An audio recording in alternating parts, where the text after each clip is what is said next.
Hey, Composer Gloves here, and this is another video in the critical listening series. This should actually be a very short video. What it is, we're just going to really quick talk about a little bit of acoustics in the ear, specifically the auditory or ear canal. So in the ear canal, you're going to read things. Generally, it's agreed that frequencies between 2K and 4K are amplified. It's not disagreed that amplification happens. It's just disagreed on the exact range because it changes with your ear canal size because it has to do with how big or small your ear canal is. It's acoustics. It's an acoustic thing. So I'm going to throw a couple terms at you, and it's going to be really short. So the reason this happens is because of two basic phenomena. The first phenomena is the standing wave. It is a thing that we will cover later. And the second phenomena is the quarter tone resonators. That's what that's called. And so we'll talk about these things later as we go a little bit farther down. The quarter tone resonator isn't as big a deal as it sounds like it is. It's parts of the things that are responsible for this. So remember, your ear canal is the tube. So there's going to be standing waves going up and down and side to side. And then there's also going to be standing waves going all the way down the tube to a closed in, which is what makes it a quarter tone resonator, and then coming back out. This forms particular hot spots in your ear for particular frequencies and causes them to be perceived as louder. That's all you really need to understand. So we're going to talk about some of the stuff later. Now, you might be wondering, what is a standing wave? Well, in a room, if you have two parallel surfaces and a wave is the exact length of that surface, that wave is going to be called a standing wave because the peak, when the wave compresses and refracts, it is going to be, it's like pronounced differently. It's like rarefaction. It's like that kind of a thing. Anyways, the peaks will not move. They're going to stay right where they are. And as a result, that compression wave, though, is still bouncing back and forth. It's just not moving. And so it gets counted multiple times in that one spot, and it will therefore be louder there than it would be. Now, this is happening in your ear, causing it when it hits your tympanic membrane to be louder.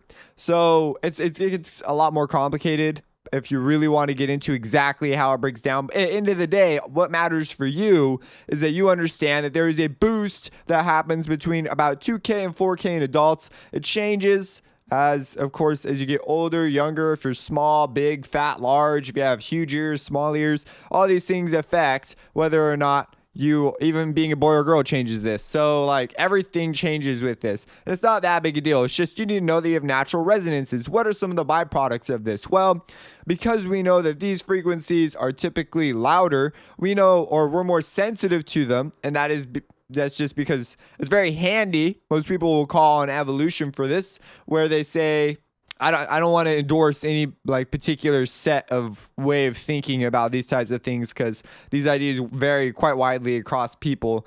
But anyways, it's very handy because we happen to talk in that range for the most part. So we're extra sensitive to those frequencies so we can pick them up better, easier, more defined than other animals, which would be like made for different frequencies. So one other thing about the ear canal that is kind of a nifty deal is with this whole thing, we can use it as a natural EQ essentially. Whenever you turn something down, because we're more sensitive, our ear canal literally amplifies that particular area of the frequency spectrum.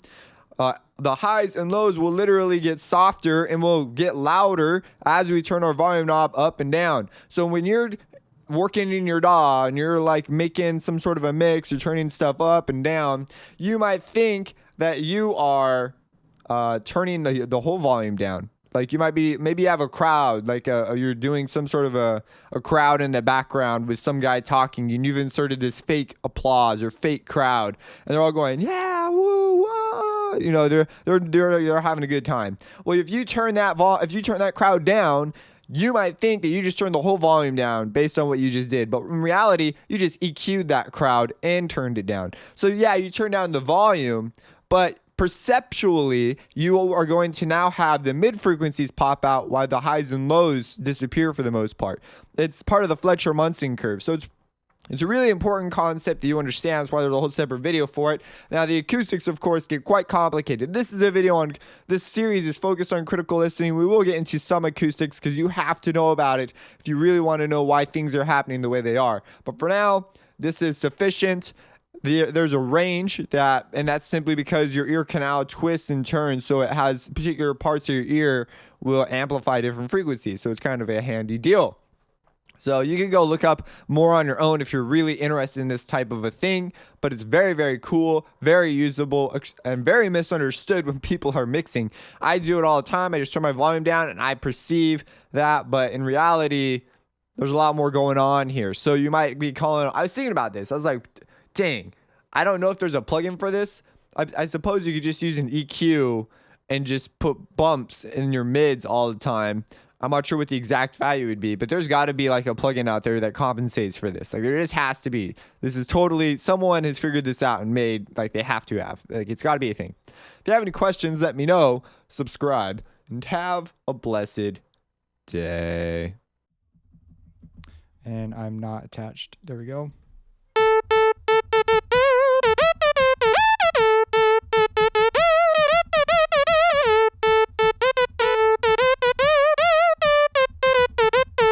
You notice it slowly changes, kind of an interesting idea. We could make it randomized spectrally.